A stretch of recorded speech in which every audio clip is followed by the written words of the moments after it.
এমন একটি সিস্টেমকে আমরা আনতে চাই যেটা আমরা বারবারই সহজ করি বলি ফেসিবার জন্য ফিরে না আসে। একটি দল ছাড়া আমরা সকলেই পিআর সিস্টেমের সাথে আসি। কনস্টিটিউশন থেকে গণভোটটাকে মাইনাস করেছিল, এটা আবার ইনক্লুড করার আমরা পক্ষে। 2/3 অ্যাগেইন ফর দি মৌলিক বিষয় গণভোট। আর আপার হাউস যখন হবে, আপার হাউসে আমরা চাই 2/3 সাপোর্ট নিয়েই এটা হবে। এবং যেহেতু গণভোট একবার এসে গেছে, তাহলে ওই একইটাই এখানে কভার করবে, আর নতুন করে মেনশন করার দরকার নেই। 3 নম্বর যেটা সেটা হচ্ছে নারী আসনের ব্যাপার। আমরা গতকাল আপনাদেরকে বলেছিলাম যে নারী আসন 100তে উন্নীত হোক, এ ব্যাপারে বাংলাদেশ জামাত ইসলামী একমত। প্রক্রিয়ার ব্যাপারে আমাদের ডিফারেন্স আছে। আমরা বলেছি নারী আসনটাতে এবং নারীরাই ভোট দিয়ে হবে, এরকম একটা প্রস্তাব আছে। আমরা বলেছি আমরা একমত আছি, তবে এটা পিআর পদ্ধতিতে, প্রপোর্শনাল রিপ্রেজেন্টেটিভ পদ্ধতিতে যদি হয়, তাহলে এখানে তাদের জন্য এটা সহজতর হবে এবং ভোটার যারা আছে তাদের জন্য সহজতর। শুধু আমরা নই, আর অনেকগুলো দলেই চাচ্ছে নারী 100 আসন প্লাস পিআর সিস্টেম। পিআর পদ্ধতিতে না আগের পদ্ধতি মানে আগে তো ছিল না, সংসদ মেম্বারদের ভোটে হবে। সেক্ষেত্রে অনেক যুক্তি নেগেট করা হয়েছে যে তাইলে আপার হাউসের মানে কি, এটাই তো আবার ডাবলিং, এটাই রেপ্লিকা, এটাই সেম রিপ্রেজেন্টেশন, এটাই সেম সেন্টিমেন্ট, এটাই সেম ডিসিশন। তো তাহলে যদি সব সেম হয় যারা এখন বসে, তাহলে দরকার কি এটা আমি বলতে চাই না। তাহলে নো ইফেক্টিভ চেঞ্জ।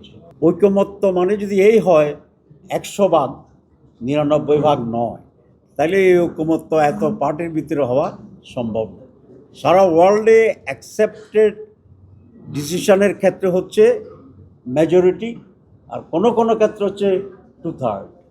এর উপরে কোনো সারা দুনিয়ায় কোনো বিষয়ে, ইভেন এই কনস্টিটিউশন ছাড়া সহ 2-1টি দেশে কনস্টিটিউশনে 3/4 আছে, but most of the country's 2/3।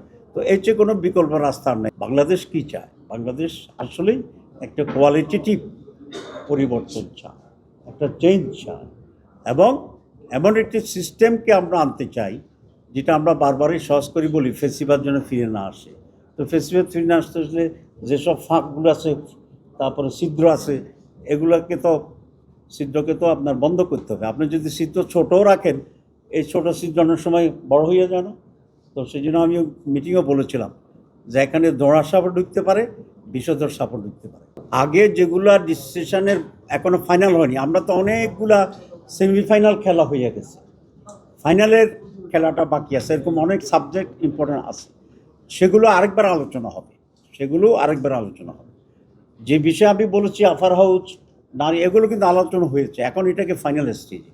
তো আজকে যে ডিসিশনটা হয়েছে যে দ্বিকক্ষ বিশিষ্ট পার্লামেন্টের পিআর অর পিআর নয়, এরকম আলোচনাটি চলে রোববার সিদ্ধান্ত হিসেবে এই ব্যাপারে চূড়ান্ত রায় দেবে।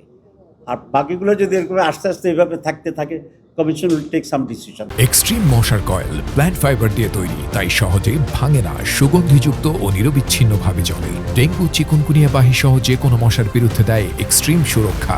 আমার কাছে যেটার প্রতিমান হয়েছে, মেজরিটি জনগণের প্রতিনিধিত্বমূলক যে দলগুলো আছে তার ভিতরে বেশি সংখ্যক দলেই পিআর পদ্ধতিকেই সাপোর্ট দিচ্ছে। শুধু এক লাইনে ব্যাখ্যা দিতে চাই, বাংলাদেশের ধরুন এখন যদি জনসমর্থনের দিক থেকে আপনি 5-6টা দলকে ধরেন, বিএনপিকে ধরেন, এনসিপিকে ধরেন, চরমনায় ফিরসাদদেরকে ধরেন, অন্য সকল ইসলামী দলগুলোকে ধরেন, এরপরে আমাদের ভিপি সাহেবকে যদি ধরেন, ভিপি নূরকে ধরেন, এর ভিতরে একটি দল ছাড়া আমরা সকলেই পিআর সিস্টেমের সাথে আছি। 32টার অ্যানালাইসিস আমি দিলাম না।